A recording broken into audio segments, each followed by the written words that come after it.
hope that we have served them well. We would also like to place on record our thanks to the public, to parents, to students and to the educators for the commitment they've shown to public education and to the help that they have given us in completing this review on time. The focus of the review is on the system itself, not on individual schools and teachers. And we've gathered a great deal of evidence in coming to our judgments.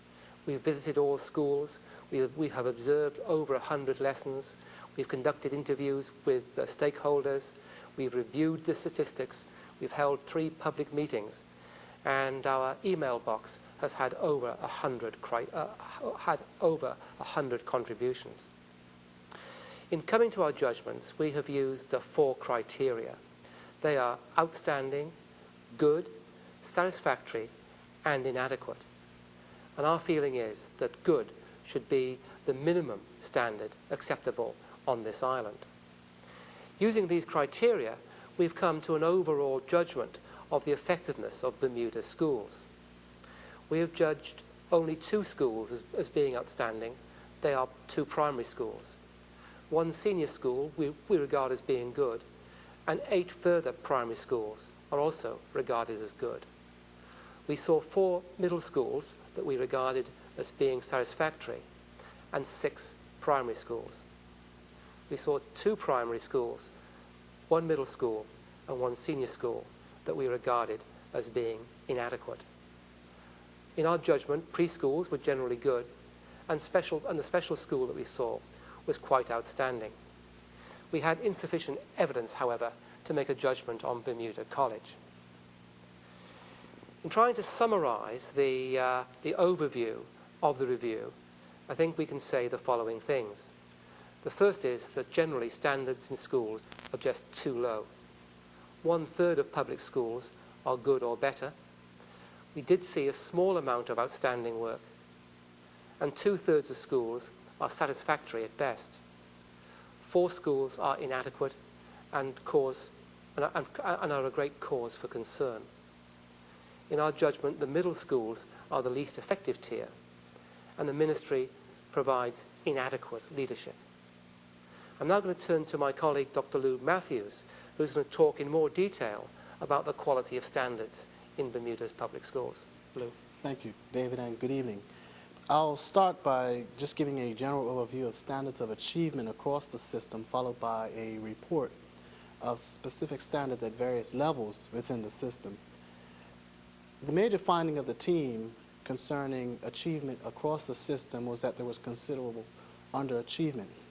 At the primary levels, most preschools and primary schools were judged by the team to achieve at least satisfactory standards. At the middle levels, there was underperformance which starts in the upper primary schools and generally progresses throughout the system. Middle school students were found to make insufficient progress and achieve relatively low standards. At the senior level, there was overall underachievement, most notably seen in graduation rates. Graduation rates are relatively low in comparison to local private schools and public education in both England and the United States. I'll start now with standards of achievement seen at the primary school. In general, the team found that there were satisfactory standards with regard to achievement with some notable shortcomings. 1, there was considerable variability in the performance across schools. 2, there was overrepresentation of students and overload of students in reading recovery in P2, as well as inadequate teaching of reading from P3 onwards. The progress of students slows down towards P6 in about half of the primary schools seen. In addition, there was consistent low expectations of teachers throughout the system. I'll turn your attention now to this graph that many of you are seeing by way of television. And the graph shows the relative effectiveness of primary schools between grades P3 and P6, particularly with the cohort beginning 03, ending in 06. And you'll see 2 major features in the graph. One is the great variability across schools, and 2, you'll see from the graph the slowdown that occurs, shown by the decreased trajectory in grades P5 and P6. if you look at the implications of this particular slowdown, it finds its way into the transition phase between P6 and M1. The major issue being there's a serious loss of momentum on transfer to the middle schools.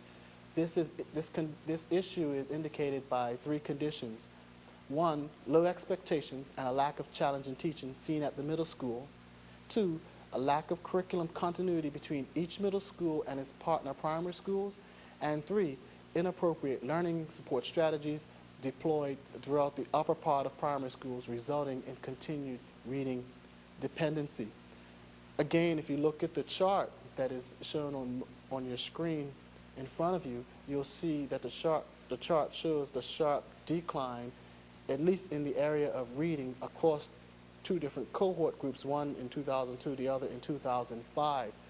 Definitely the measurement of progress was affected by the missed Terra Nova testing in 2004, but it shows the sharp decline in reading. In mathematics, the opposite is true, where there is progress made in both of the cohorts in mathematics.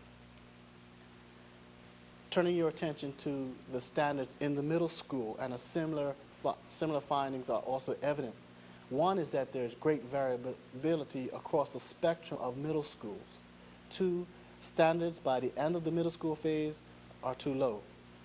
For example, one school in the middle school might be a year behind the national average, while another school might be a year ahead of the national average, showing the great variability.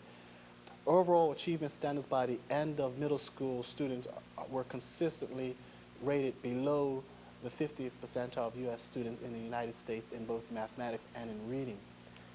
Once again, I'll take you to a chart which you'll see in front of you, and you'll see the lines drawn which represent the trajectory of progress in the cohort groups, along two particular cohort groups, one in 2001 and the other in 2005. You can also see that the 2004 missed testing of the Terra Nova affects the ability to see the progress of these groups.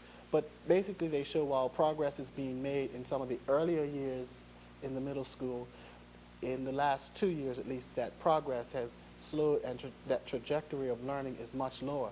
The second thing, or lastly, you should see also that with the last column in particular, some of you in Radio Land won't be able to see it, but in the last column in particular, that standard in all of the years from 2000 onward never reached the U.S. 50th percentile, which should be a cause for great concern. I want to move now on to the senior level, and the overall underachievement noted earlier in the senior level was most notably seen in graduation standards. The Bermuda School Certificate, represents a broad and balanced education, but not necessarily high achievement. The BSc, on the other hand, holds limited international standing. Next, the minimum grade point average is that required to graduate is considered below most major U.S. systems. Some students have low grade point average scores and further need remedial support in Bermuda College. Only about half of eligible seniors graduated in 2006, and when you compare that to rates in the United States and other jurisdictions, that places Bermuda effectively in the bottom tier of U.S. graduation rates nationally, and particularly when compared to cohorts of black students, it places Bermuda in the bottom half as well. The point to note with regard to this data is that graduation rates in Bermuda are calculated and reported inconsistently. Thank you.